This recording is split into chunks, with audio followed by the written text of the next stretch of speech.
Right now, I'm telling you that Curse of the Dead Gods is worth playing. Here's 5 reasons why in under 5 minutes. Hey guys, it's Cody with Indie Game Pulse. Let's get right into it.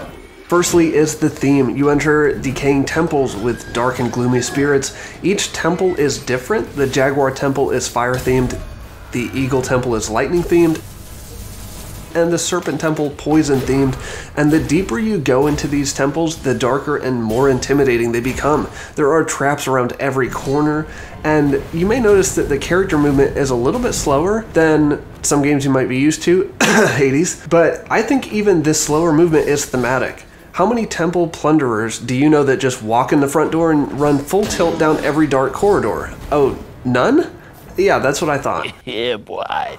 Even when there aren't enemies to fight, you still need to have your torch out and be aware of your surroundings. The ability of your character to offer blood as a sacrifice for better weapons and relics is also very thematic. There's actually already a knife on the altar, which I think is pretty cool. And then there are the curses, the dreaded curses.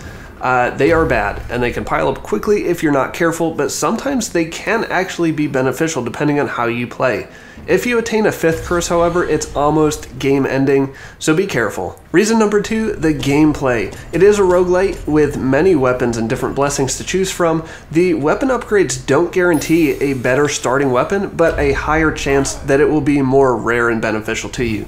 You can choose also up to 3 perma blessings as well, things like being able to withstand additional corruption or starting with 1000 gold and a health buff. During your run, you can decide if you're going to build a skill set where you deal a lot of fire or poison damage, or maybe you pick up some relics that allow you to regain health whenever you pass through a door, or when you kill an enemy with a certain weapon.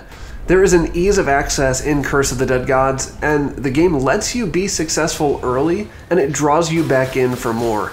There's a quick entry with short runs to begin, maybe 15 to 20 minutes, and 1 light boss at the end.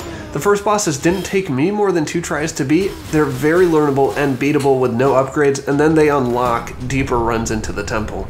Reason number 3, choices. Which temple do you want to explore? Which path do you choose as you proceed deeper? Which weapons do you start with and which do you pick up along the way? Which relics and attributes work best together with your weapons? Should you spend corruption for better weapons when you run out of gold? And should you take higher level weapons when the ones you're using already work well together? I'm not trying to make your head spin or anything. All these choices and decisions really work themselves out as you figure out your own personal playstyle and dive deeper into the game. Reason number 4 that you need to play is the art and graphics. There's a great dichotomy here of light versus dark. As you run through the temple with your torch, there may be creatures or traps still hidden in the shadows, and just wait until you try running without your torch. I love the feeling of needing caution to advance, and light isn't always a guarantee here. You need to think about it and use it wisely. Every scene and every character is drawn out in this graphic novel type style, and it's just stunning and really nice to look at, even in the gorier parts of the temples. And lastly, you can really feel the hits, like the impact of each blow as it lands and staggers an opponent. There's great sound design, and the graphics go a long way to make you feel these effects. The 5th and final reason you need to play Curse of the Dead Gods is the combat. And if you want to find out about more fantastic roguelites like this one, click the subscribe button and notification bell so you don't miss another video. The combat here is skill-based. You will not progress through the longer runs without learning enemies and their patterns. Each temple has different enemies, and the further you go into the temple, the more enemies and the more elite enemies you'll discover, so there's a lot to learn here. Your character has a stamina bar that you need to keep a close eye on, so you can't endlessly dodge. Using your parry is actually necessary. Bars! And there's all types of different weapons for different combat styles. Personally, I like to be up close with the heavy-hitting hammers, but you can choose a more ranged approach as well with throwing knives, axes, and bows. There's something here for every playstyle, unless you're looking for magic. Only the enemies can use that. And I mentioned earlier that the first bosses in each temple are a bit light.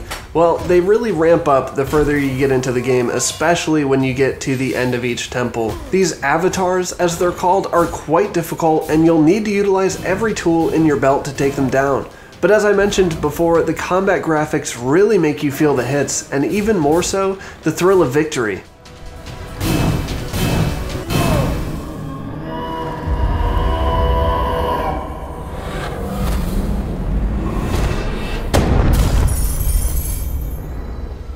I'm out of time and out of breath. Subscribe and hit the notification bell and let me know in the comments what you think of Curse of the Dead Gods, launching in full to PC and all consoles on February 23rd.